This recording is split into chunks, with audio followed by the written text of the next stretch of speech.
expecting the police. They've been looking for me for the last few days. I remember when Carl stuck the compass up the maths teacher's arse. I thought he's gone too far this time. Without hesitation, Mr. Burnett swung round and whacked him across the face. Even back then, teachers just couldn't do that type of thing, but there was an acknowledgement in the silence that followed that neither party could have any complaints. I wasn't that type of kid. I was the class clown.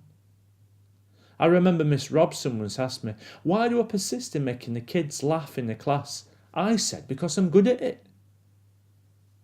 I remember being stood outside the classroom, confused. I'd give an honest answer to a question.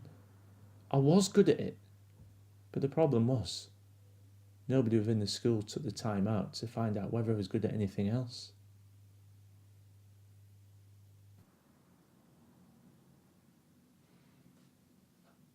I was 16 when I left school.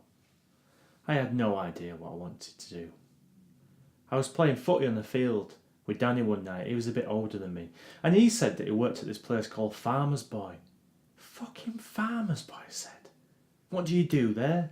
He said, I stand on this production line for 7.5 hours a day, putting bacon into plastic pockets very quickly. That really does sound shit, I said.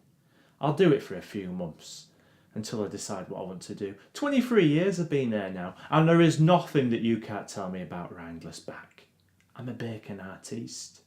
In fact, I did art for GCSE at school. My teacher would be very proud of me. I remember 3 months into the class, I said to the teacher, when are we going to do theatrical set design? She said, we're not. I said, well, in the prospectus it says that we do. Not at this school. Well, if I had known that, I wouldn't have taken it. Yeah, I thought it was a bit strange that you took out because you're rubbish at it, she said. Thanks. When I was 8, I played E.T. in a school production. I don't know why, but Miss Scott just asked me to do it. I think she took a bit of a liking to me. And I remember being stood there on stage as E.T. with a pair of dealy boppers on and gold stars painted on my face. I looked a right twat. But I absolutely loved it. That was the last time that I trod the boards. We didn't do drama in my schools. It was just a one-off production. Maybe if there'd been an actor, I'd have had more luck with the ladies.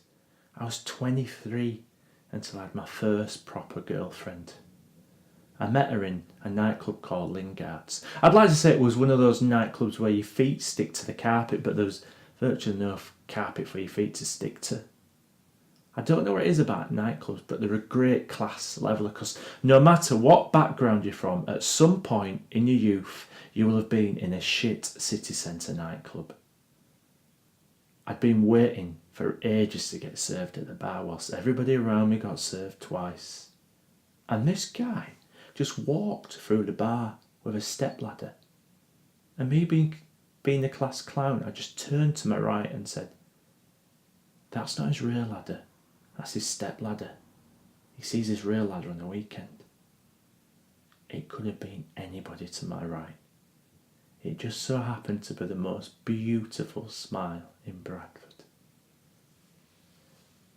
Me operating on instinct, just turned to her and said, did you invent Tipex? Correct me if I'm wrong. She laughed. We floated into this kiss. It seemed to last an eternity. I felt this tap on my shoulder. I thought, it must be an astronaut, we've gone too high. It was my mate Mick. He said, where the fucking hell is my pint of Skol? I've been waiting ages. I turned to the smile and said, you don't hear that line in Romeo and Juliet, do you? The smile is Charlotte. She's a year younger than me. She graduated from law school 6 months ago. She'd been travelling since. She was interested. She was rounded, and she wasn't like the girls in the factory. I had something to embrace. We had the most wonderful relationship. Just after we met, she started her internship at the law firm, and about 2 years in, she started to question why I lived in a ropey neighbourhood and why I worked in a factory. She'd never done that before. And she started to want a lifestyle that her deputy headmistress mum and her manager at the tax office doing something with her dad had brought her up on. Where they live, the poop and scoop. Where I live, the shit and go.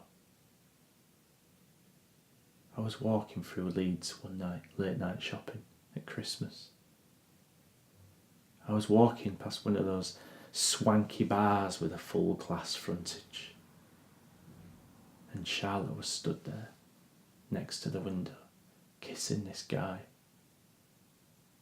I recognised him from one of the works dues. I think he was called Seb or something. I knocked on the window. I did this silly knock that only me and her would recognise. So she turned instantly. I don't know what she was thinking. I daren't look into her eyes. I just put the present down that I bought her and ran. And ran. And cried. And cried. I don't know why I ran. I didn't want to create a scene.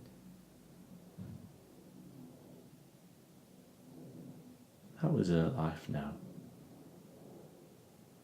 It was pointless fighting it.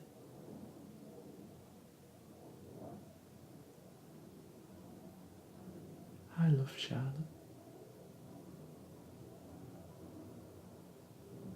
I loved her. Fuck.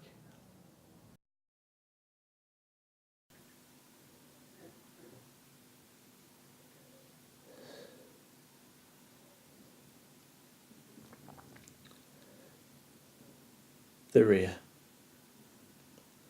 I can see 2 police cars at the bottom of the road. They're not exactly subtle.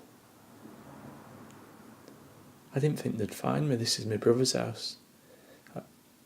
He gave me the keys to look after it whilst they were away. He doesn't know anything about this. He's on holiday, you see. I didn't tell anybody. Well, not my family anyway. I used to go to the shoulder of mutton once a month after payday, then once a week, and then quickly I became the bar stool's best friend. The shoulder of mutton, full of lost souls who've drifted into a safe haven that was ripping us apart. And Dave, the landlord, will gladly pour our medicine by the pint. Then one day, Tony burst in. He wasn't like us. He wasn't fucked up. He used to say things to me like, "What are you doing at that farmer's boy? There's more to life than that." Nobody ever said that to me before. I'd known him for about 5 months, and he came in one day on his mobile. I said, "What's up, you knob? You look pissed off." Apparently he was having problems transferring some money into account. He had this buy-to-let business or something, and his previous business had gone bankrupt, so he was having problems opening an account. I said, "Transfer it into my account, and then I'll transfer it wherever you want me to transfer it." He said, "Oh, will you?" I said, "Yeah, no problem." I've been doing it for 18 months. He used to make a real fuss of me, buy me a pint. I used to feel like I was worthwhile, I was doing something of value. Turns out I've been a thoroughbred cock. The police turned up at work one day. I've been money laundering. I tried to explain, but they just want to convict.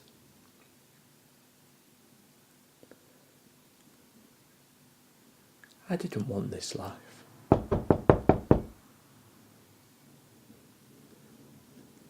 I just wanted a choice. That's all I've ever wanted. When I stand on that line every day, living somebody else's life, all I wanted was to choose. I never had a choice. I don't want to go to prison.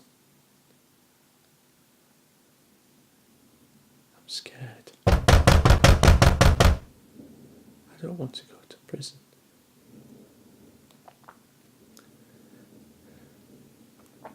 I just want